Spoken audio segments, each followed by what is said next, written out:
things got lost. Could have very easily got in the commotion when it came to protests, and you saw rioting, you saw looting. People still stood their ground, and people still went out there and said, "Look, we're doing this for the right reasons. We're going to come together. We're going to use drones. We're going to use social medias." I feel like this is a new wave of getting things done the right way and just spreading the message. You're right about that. And you're right. People are spreading the word unapologetically. We out here. We doubling down. Thank you so much. I appreciate you. Right.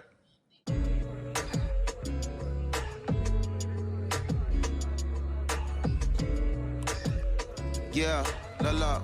Hey, everybody. I am so excited to welcome a friend, a brother, family member, if you will, former colleague, NBA great, sports analyst, philanthropist. He does it all. And he's here to give us his time and his platform to talk about something that is so important, and that is voting. Everybody, welcome Jalen Rose to We the People. Talk to me about how important it is for the people who know you and love you and look up to you. Why is it so important that you use your platform to talk about voting? Initially, we have to get past the stigma of the mental systemic racism that comes with the presidential race, governors, mayors, senators, judges. We've been conditioned to believe that our vote does not matter. So usually when we looked up at all of those races and people that were running, not only did they not look like us, we didn't believe they were there to represent our best interest. So therefore, allies until Barack Obama, and we felt a sense of hope that finally our country is going to do something that we felt would never happen in our lifetime. And I remember being at the inauguration in 2008. I made sure I was there. And we voted in 2016. We didn't vote, Carrie. We didn't vote. And so many people try to make this political. This is not political. Me telling somebody to vote is like telling somebody to pay taxes. So that's one, getting over the stigma of nobody is going to represent our best interest. And then number two, the reality is that the person that gets the most votes doesn't necessarily win the presidency. That's uncomfortable right there, because that's actually what took place in 2016. The Electoral College chose the president. And if you put all of their pictures up, I'm pretty sure they look a lot more like each other than they look like you and I. How about that?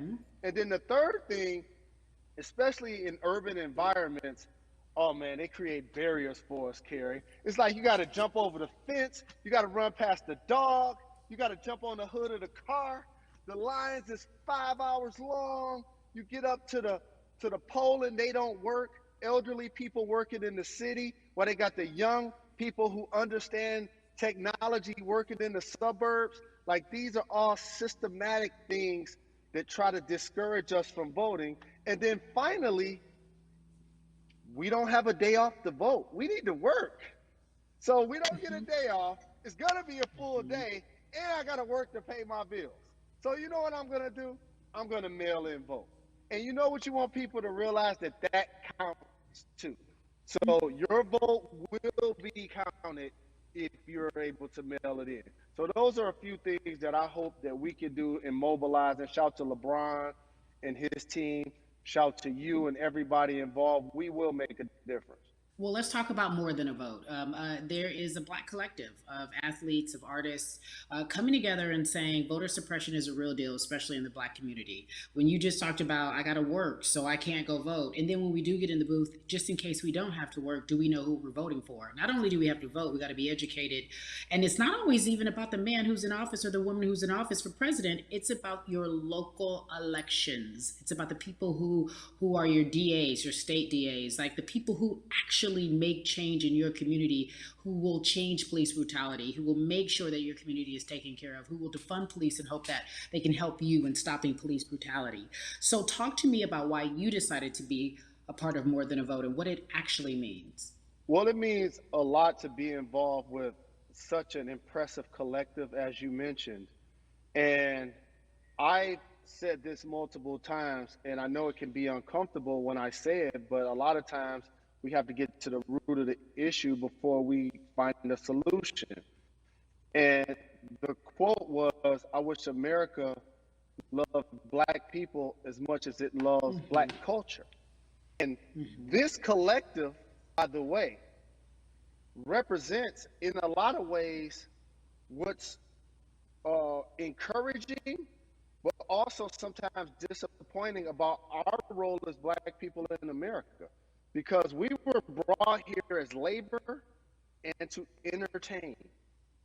And we use those vehicles to get paid and move to the suburbs and be the idols of white kids.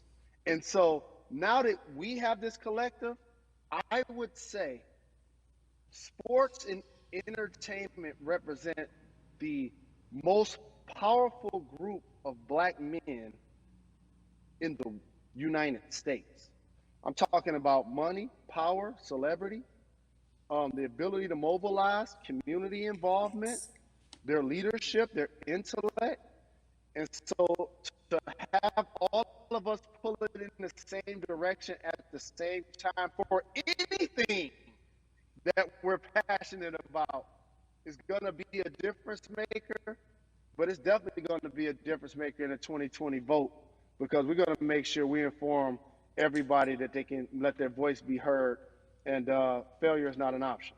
Jalen, what does voter suppression look like to you? A perfect example took place recently, Carrie, in Kentucky. It was 6 p.m. at night, and so many people were standing in line enthusiastic to vote. And you know what they did? Locked the doors. And you know what the people did? They continued to bang on the doors, continued to bang on the windows. They continued to let it be known they were not going to leave the premises until they got a chance to vote. And you know what ended up happening? They opened those doors and allowed those people to vote. So do not be discouraged. These barriers show you that it matters, and we're here to help you break through them. The same thing with our platforms and voices, Carrie, because you know what's going to happen. At some point, Breonna Taylor is not going to be trending anymore. People are not going to be protesting anymore. But it's still up to us to keep making sure that our voices get heard, and this is one way to do so. Right, and that is a form of being activated, being an activist. It doesn't have to be protesting. It doesn't have to look like what you think traditionally activism looks like. It's voting. It's that simple. We now have to understand, like, this is a critical mass moment for this movement to continue to hold up as much steam for as long as possible. And that's what this collection is going to hopefully allow for that situation to happen. Jalen, in today's age of technology, it should be easier to vote. No doubt. It's like we call these devices smartphones, but yet I can't vote from it. All of the things that we do in our lives are in our phones. All of these barriers are things that people will need to overcome in order to create a level of enthusiasm to vote. And again, this is not political. It's your right to do so. And there's so many times where you feel like somebody may have gotten done unjustly in your community. Pay attention to who the judges are, who's running for Senate, mayor, governor. Pay attention who's running for president. And let's make sure in 2020 we make a difference. Why is more than a vote so important and invaluable in our community right now? Well, because right now, I think we have an opportunity to let our voices be heard louder than ever. Anytime you see the mobilization of white kids holding Black Lives Matter signs, that means there's a breakthrough. Now, what happens with that breakthrough is the next step. You're going to look down in your email, Carrie, you're going to see all of these companies telling you how they're going to work on their diversity, how they're looking themselves in the mirror. They need to make change, just like in sports, right? Look on the field and on the court, all those black players.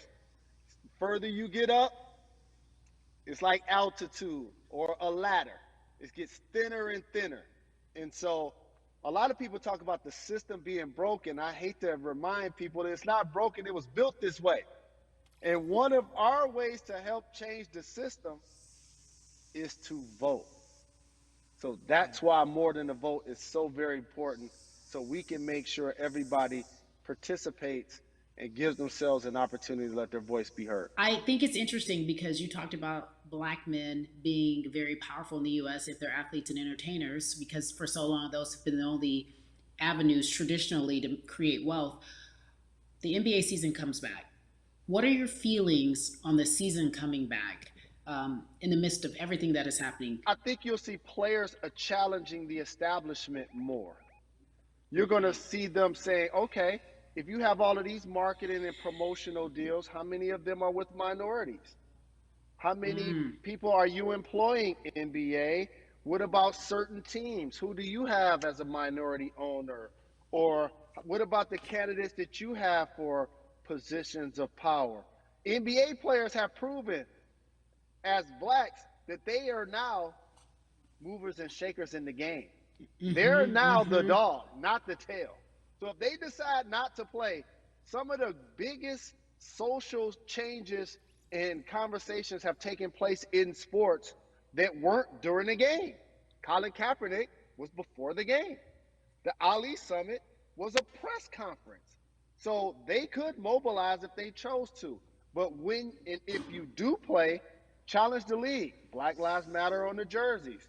Continue to make sure that every time people are watching the game, they're also seeing the movement happen.